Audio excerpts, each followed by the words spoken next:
জ্বলন্ত আগুনের তন্দুরের মধ্যে জীবনের ঝুঁকি নিয়ে ঝাঁপ দিয়ে পৃথিবীর সবচেয়ে প্রাচীন এই রুটি বানাচ্ছেন উজবেকিস্তানের ঐতিহ্যবাহী শহর সমরখন্ডের এই বেকারির কর্মকর্তারা।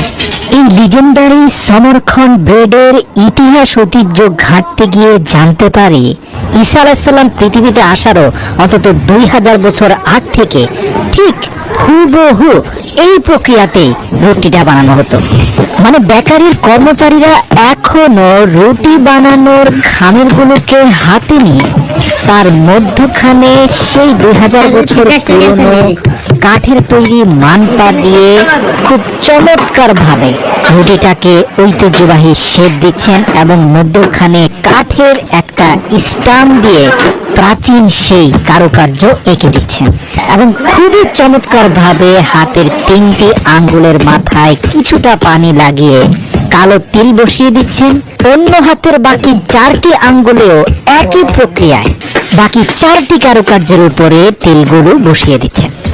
আধুনিক যুগে ব্রেড বানানোর কোনো মেশিন ব্যবহার না করলেও এই বেকারির প্রত্যেকটি দক্ষ কর্মচারী পবিত্র কোরআনের একটি আয়াত যেখানে বলা হয়েছে ওজনে কম দিও না, সেটাকে অনুসরণ করে রুটির জন্য প্রস্তুত প্রত্যেকটি আটার খামিরকে নির্দিষ্ট ওজন দিয়ে থাকেন। এই বেকারির ভিতর মাত্র আধা ঘন্টার সময় পার করলে আপনার মনে হবে আপনি 4000 বছর পুরনো কোনো জায়গায় চলে গিয়েছেন, কেননা যে তন্দুরের মধ্যে এই রুটিগুলো বানানো হয় সেটাও 4000 বছর পুরনো টেকনোলজিতে আগুন জ্বালিয়ে উত্তপ্ত করা হয়। এবং যারা রুটিগুলো নিয়ে আগুনের তন্দুরের ভিতর ঝাঁপ দিয়ে প্রত্যেকটি স্থানে এক একটি করে রুটি বসিয়ে দিচ্ছেন, এদেরকে আমার বেকারির কর্মচারী মনে হয়নি, মনে হয়েছে প্রাচীন কোনো যোদ্ধা যারা তলোয়ার নিয়ে প্রস্তুত আছেন শত্রুপক্ষের সৈন্যবাহিনীকে মোকাবেলা করার জন্য।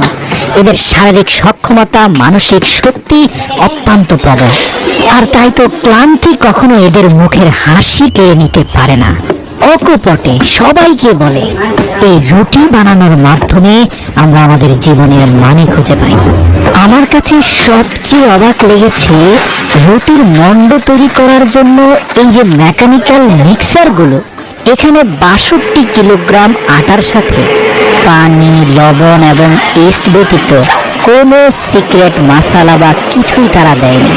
কিন্তু তারপরেও যখন পূর্ণাঙ্গ রুটিটা তান্দুর থেকে বের করা হয় এর সুঘ্রাণ চারপাশে ছড়িয়ে পড়ে এবং বর্তমান পৃথিবীর বিভিন্ন দেশ থেকে উজবেকিস্তানের সমরকে প্রাচীন রুটি তথা লেজেন্ডারি সমরখন্ড ব্রেড খাওয়ার জন্য। এই ঐতিহ্যবাহী সমরখন্ড রুটির ব্যাপারে উজবেক মানুষদের আবেগ এতটাই বেশি যে সে দেশের ভিতরে অন্য যে কোনো খাবার অপচয় করলে আপনাকে কেউ কিছু বলবে না, কিন্তু আপনি ঐতিহ্যবাহী সমরখন্ড রুটির একটি টুকরো যদি মাটিতে ফেলে দেন তাহলে কিন্তু রাষ্ট্রীয় আইন অনুযায়ী আপনাকে শাস্তির সম্মুখীন হতে হবে।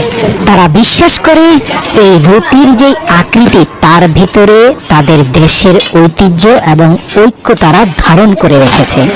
এর জন্য যে কোনো অনুষ্ঠানে গোল আকৃতির একটি রুটিকে মধ্যখান দিয়ে ফাটিয়ে কয়েকটি টুকরো করে প্রত্যেকে এক একটি টুকরো হাতে নিয়ে তারা নিজেদের মধ্যে ঐক্যবদ্ধ থাকার শপথ করে, কেননা তারা এই রুটির আকৃতিটাকে ঐক্যের সর্বশ্রেষ্ঠ নিদর্শন হিসাবে মনে করে।